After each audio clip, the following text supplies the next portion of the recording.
तो अब हम देखते हैं law of conservation of energy.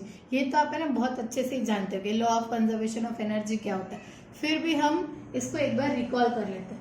Law of conservation of energy आपका क्या बोलता है कि energy can neither be created nor be destroyed, just it can be transferred from one form to another, यानी it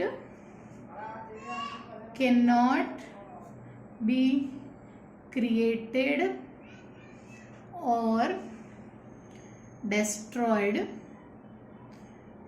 just transferred from one form to another। यानी इसका बहुत simple मतलब है, आप सब भी जानते हो फिर भी मैं बता सकती हूँ। यानी एनर्जी क्या है, एक बहुत ही नेचुरल और बेसिक चीज है जिसको हम बना नहीं सकते, ना तो हम उसको मिटा सकते। हाँ, आप उसको एक फॉर्म से दूसरे फॉर्म में कन्वर्ट कर सकते हो। चलो इसको हम एक एग्जांपल से लेते हैं कि जैसे कि कोई आपका ग्लास प्लेट है, बराबर। एग्जांपल हम लेते हैं अ ग्लास प्लेट, ठीक है। आपका कोई ग्लास प्लेट है तो वो आपका क्या है, एकदम रेस्ट पोजीशन पे है, बराबर। यानी उसको कौन से पोजीशन पे है, रेस्ट पे है। वो रेस्ट पे यानी शांति से पड़ा हुआ है एक टेबल के ऊपर, ठीक है। तो अब शांति से पड़ा हुआ है, जैसे मैंने आपको ऊपर बताया था, एकदम रेस्ट पे है, कुछ हिल डुल नहीं रहा, तो उसके अंदर कौन सी एनर्जी हुई, पोटेंशियल एनर्जी, ठीक है। अब मुझे इच्छा हुई कि चलो ये प्लेट है ना शांति से पड़ा है तो मुझे मजा नहीं आ रहा है, तो इसके साथ हम कुछ मस्ती करते हैं। तो मैंने क्या किया, इस प्लेट को क्या किया, ड्रॉप कर दिया। यानी इस प्लेट को मैंने क्या किया, गिरा दिया। तो ये प्लेट क्या हो जाएगा, टूट जाएगा, तो इट ब्रेक्स आउट, ठीक है। प्लेट क्या होगा आपका, टूट जाएगा ना। तो अगर आप देखो, सोचो थोड़ा सा, अगर आपका प्लेट गिरा तो प्लेट गिरने का और प्लेट टूटा तो दोनों का आपका आवाज आएगा आपको। तो ऊपर आपका प्लेट कौन से एनर्जी में था, पोटेंशियल एनर्जी में था, ठीक है। उसके बाद वो टूट गया तो कौन से फॉर्म में आया, साउंड फॉर्म में उसने एनर्जी रिलीज की, यानी साउंड एनर्जी। कैसे साउंड एनर्जी, तो प्लेट आपका गिरेगा तो दुड़ुम दड़म इस तरह का आवाज तो आएगा प्लेट में से, क्योंकि वो गिरा है हाइट पे से और टूटा है।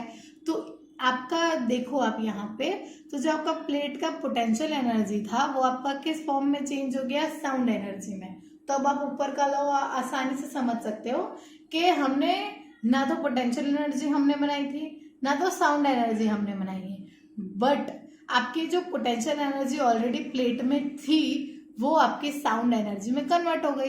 तो यहाँ पे आप देख सकते हो आपका law of conservation of energy easily follow हो रहा है, ठीक है। ये तो था आपका एग्जाम्पल 1। अब हम इसी तरह से दूसरा एग्जाम्पल लेते हैं, बर्निंग ऑफ अ कैंडल। चलो, बर्निंग ऑफ अ कैंडल। तो अब इसमें क्या होगा, पहले तो आपका कैंडल है, ठीक है, आपने उसको लाइट किया मतलब उसने क्या जनरेट की, हीट एनर्जी जनरेट की, ठीक है। हीट एनर्जी उसने जनरेट की, फिर उससे हीट एनर्जी से क्या होगा, आपका धुआं निकलेगा, स्मोक निकलेगा, प्लस आपका जो कैंडल का वैक्स है वो धीरे धीरे मेल्ट डाउन हो जाएगा। तो मेल्ट्स द वैक्स, यहाँ पे आपका क्या होगा, वो मेल्ट डाउन हो। तो यहाँ पे आप बोलोगे कि मैडम हीट एनर्जी तो उसने प्रोड्यूस की क्योंकि उसको हमने लाइट किया, तो उसके अंदर ऑलरेडी कौन सी एनर्जी थी, तो उसके अंदर थी केमिकल एनर्जी। आपके कैंडल में ऑलरेडी केमिकल एनर्जी थी, उसको हमने लाइट किया तो वो उसने क्या ट्रांसफॉर्म की, हीट एनर्जी ट्रांसफॉर्म की, और आपका जो वैक्स था उसको मेल्ट डाउन कर दिया। तो यहाँ पे आपका क्या हुआ, केमिकल एनर्जी जो है वो हीट एनर्जी में कन्वर्ट हो गई। तो इसी तरह से आप कुछ और एग्जांपल सोच सकते हो, जैसे कि थर्ड एग्जांपल अगर हम ले तो वो आएगा बॉइलिंग ऑफ वाटर, यानी आप पानी गर्म करते हो, ठीक है। तो पानी आपका रेस्ट पे है तो उसके अंदर क्या होगा, potential energy plus chemical energy. क्यों, क्योंकि वाटर एक केमिकल कंपाउंड है, तो इसके अंदर आपकी होगी क्या, केमिकल एनर्जी होगी, केमिकल एनर्जी है। अब आपने इसको हीट दी तो इसमें ये क्या करेगा, हीट, आपने इसको पानी को गर्म किया, ठीक है, तो ये करेगा हीट लिबरेट करेगा। क्यों? क्योंकि पानी गर्म होकर आपका क्या बनाएगा, स्टीम बनाएगा। तो ये क्या जनरेट करेगा, हीट एनर्जी जनरेट करेगा। तो यहाँ पे फिर आप देख सकते हो कि केमिकल एनर्जी थी वो आपकी हीट एनर्जी में कन्वर्ट हुई। तो यहाँ पे एक क्वेश्चन आता है, मैं आपको एक क्वेश्चन पूछती हूँ, चलो, कि मैं जैसे बता रही हूँ कि एनर्जी को कोई बना नहीं सकता, एनर्जी को कोई डिस्ट्रॉय नहीं कर सकता, यानी बर्बाद नहीं कर सकता। तो फिर आप देखो आज के टाइम में सब इतना क्यों बोलते हैं कि एनर्जी सेव करो, नेचुरल रिसोर्सेस सेव करो, तो वो सबकी जरूरत आती क्यों है? तो उसका क्वेश्चन का आंसर भी हम आपको देंगे। तो यहाँ पे मेरा नेक्स्ट पॉइंट है कि व्हाई टू कंजर्व एनर्जी। तो एनर्जी को कंजर्व करने की यानी बचाने की हमें जरूरत क्यों है? तो जैसे कि आप आगे के एग्जाम्पल देखो, जैसे कि मैंने आपको यहाँ बताया है कि आपका ग्लास प्लेट है, तो आपका पोटेंशियल एनर्जी से वो साउंड एनर्जी में कन्वर्ट हुआ। तो चलो, क्या आप उस साउंड एनर्जी को लेके उस प्लेट को वापस जोड़ सकते हो? सोचो, नहीं जोड़ सकते। फिर उसी तरह से आपका ये बर्निंग कैंडल का एग्जांपल अगर हम देखें, तो यहाँ पे वो कैंडल में केमिकल एनर्जी थी, हमने उसको लाइट किया तो उसने हीट जनरेट किया और आपका वैक्स मेल्ट कर दिया। तो क्या आप उस हीट को और उस वैक्स को वापस लेके आप वापस पुराने जैसा कैंडल बना सकते हो? नहीं बना सकते। तो इसीलिए इस एनर्जी कंजर्वेशन की जरूरत क्यों है?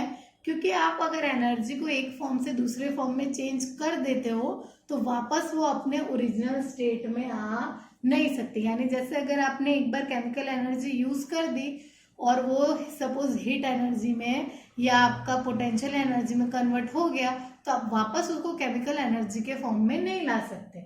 यानी एक बार जो खर्च हो गया वो खर्च हो गया और वो दूसरी जगह जाके यूज हो गया, तो वापस आप उसको अपनी जगह पे पहले ला नहीं सकते। इसीलिए आपका कंजर्वेशन ऑफ एनर्जी जरूरी है, because we can not restore the consumed energy. यानी जो हमने एनर्जी एक बार यूज कर ली, कंज्यूम कर ली, हम उसको दोबारा रिस्टोर नहीं कर सकते। इसीलिए हमें कंजर्वेशन ऑफ एनर्जी जरूरी है। चलो, यहाँ तो पता चल गया कि एनर्जी क्या होती है, उसके टाइप्स क्या होते हैं, फिर उसका कंजर्वेशन हमें क्यों करना चाहिए, law of mass energy conservation क्या है। ठीक है, ये तो अब हमें पता चल गया। अब हम बोलते हैं नेक्स्ट टॉपिक पे चलते हैं कि गुड सोर्सेस ऑफ एनर्जी। जैसे कि अब हमारा चैप्टर है तो हम हमारे चैप्टर पे आते हैं अब मेन पॉइंट पे, गुड सोर्सेस ऑफ एनर्जी। यानी एनर्जी के अच्छे सोर्सेस कौन से हैं, यानी कहाँ कहाँ से आप एनर्जी को ले सकते हो। तो एनर्जी मतलब क्या, जैसे कि हम एक एग्जांपल लेते हैं कि कुकिंग। एक तो आप ले लो कुकिंग और दूसरा आप ले लो ट्रांसपोर्टेशन। ठीक है, तो कुकिंग में भी आपको फ्यूल की जरूरत है, ट्रांसपोर्टेशन में भी आपको फ्यूल की जरूरत है। ठीक है, तो सोचो कि कुकिंग के लिए जो हम फ्यूल यूज करते हैं और ट्रांसपोर्टेशन के लिए जो हम फ्यूल यूज करते हैं, क्या वो दोनों सेम है? तो नहीं, वो दोनों फ्यूल सेम नहीं है। हाँ, दोनों ही फ्यूल है, दोनों ही अपनी अपनी जगह पे करेक्ट है, पर दोनों एक दूसरे की जगह पे यूज नहीं हो सकते। क्यों? क्योंकि आपका फ्यूल यूज करने का यानी एनर्जी यूज करने के कुछ क्राइटेरिया होते हैं। क्या क्राइटेरिया होते हैं कि आपको सबसे पहले तो इजीली एक्सेसिबल। इजीली एक्सेसिबल का मतलब क्या, कि वो आपको इजीली अवेलेबल होनी चाहिए, आपको आसानी से मिल जानी चाहिए। दूसरा पॉइंट क्या है, easy to store and transport. यानी अगर आपको उसको स्टोर करके रखना है लॉन्ग टाइम पीरियड के लिए, ज्यादा अमाउंट में है, तो आप इजी से कर सको, प्लस आपको एक जगह से दूसरी जगह उसको पहुंचाना है तो वो भी आप इजीली कर। ठीक है, और नेक्स्ट पॉइंट अब आपका क्या है कि large amount of work per unit volume. इसका मतलब क्या है, अगर हम इसको सिंपल लैंग्वेज में लिखें ना तो एवरेज। तो इसका कोई भी फ्यूल आप यूज करो उसका आपका एवरेज अच्छा होना चाहिए, यानी large amount of work per unit volume. यानी जैसे अगर आप व्हीकल चलाते हो, जैसे आप कोई भी टू व्हीलर चलाते हो, चाहे बाइक हो, एक्टिवा हो, कोई भी टू व्हीलर हो, तब हमेशा परचेस करने जाते तो सबसे पहले क्या पूछते हैं कि इसका एवरेज कितना है। इसका मतलब क्या कि 1 लीटर पेट्रोल में वो कितने किलोमीटर चल सकती है, यानी कितना 1 लीटर वॉल्यूम में वो कितना वर्क कर सकती है। तो हम क्या प्रेफर करते हैं कि जिसका एवरेज ज्यादा हो ना वैसा हम व्हीकल परचेस करें। तो सेम वही आपके फ्यूल के साथ होता है। जैसे कि अगर आपका ट्रांसपोर्टेशन है, उसमें हम एलपीजी गैस का सिलेंडर लगाने जाएंगे ना तो आपको महंगा पड़ेगा। क्यों? क्योंकि एक तो सिलेंडर कॉस्टली, पेट्रोल के कंपेयर में सिलेंडर कॉस्टली, ऊपर से सिलेंडर का आपका वजन बढ़ जाएगा जो आपका पेट्रोल में वजन नहीं बढ़ेगा, ठीक है। और आप इजीली पेट्रोल तो फ्यूल टैंक में भरवा दिया, फिर कोई टेंशन नहीं, आप उसको आराम से एक जगह से दूसरी जगह लेके जा सकते हो। अब दूसरा, अगर हम कुकिंग में देखें तो हम कुकिंग में पेट्रोल क्यों नहीं यूज कर सकते? क्यों? क्योंकि घर में पेट्रोल रखना बहुत हार्मफुल है। एलपीजी के कंपेयर में पेट्रोल आपका घर में बहुत डिफिकल्ट पड़ेगा, एक तो लेके आने का, प्लस उसका स्मेल इतना गंदा, प्लस आग लगने के चांसेस बहुत ज्यादा हो जाते हैं। तो सेफ्टी फैक्टर घर के अंदर एलपीजी गैस का ज्यादा आता है। यानी एलपीजी और पेट्रोल है तो दोनों फ्यूल ही, बट दोनों एक दूसरे की जगह यूज नहीं हो सकते। तो ये आपके सोर्सेस है एनर्जी के, यानी आपको एनर्जी चाहिए, एनर्जी आपको लेनी है, यानी कहाँ पे आपको कौन सी एनर्जी का फॉर्म यूज करना है, तो उसके लिए आपको कुछ चीजें देखनी पड़ेगी। ये दूसरा, इकोनॉमिकल, यानी सस्ता भी तो पड़ना चाहिए ना। हाँ चलो, अब हम सोचे कि पेट्रोल सस्ता है तो भरवा लो भरवा लो भरवा लो, तो अगर आप करंट रेट देखो तो पेट्रोल काफी महंगा हुआ जा रहा है। तो आपको एनर्जी उस तरह से सिलेक्ट करनी है कि आपके सारे क्राइटेरिया फुलफिल हो, यानी आपको इजीली मिल जाए, इजीली आप उसको स्टोर कर सको, आपके बजट में फिट हो, प्लस वो आपको एवरेज ज्यादा दे। तो ये सब फैक्टर अगर आपके फुलफिल होते हैं तभी आपका एक एनर्जी जो है वो आपका गुड सोर्स है आपके कंजम्पशन के लिए। तो चलो आज का वीडियो हम यहीं पे खत्म करते हैं। तो चलो रिकॉल कर लेते हैं हमने इस वीडियो में क्या क्या देखा।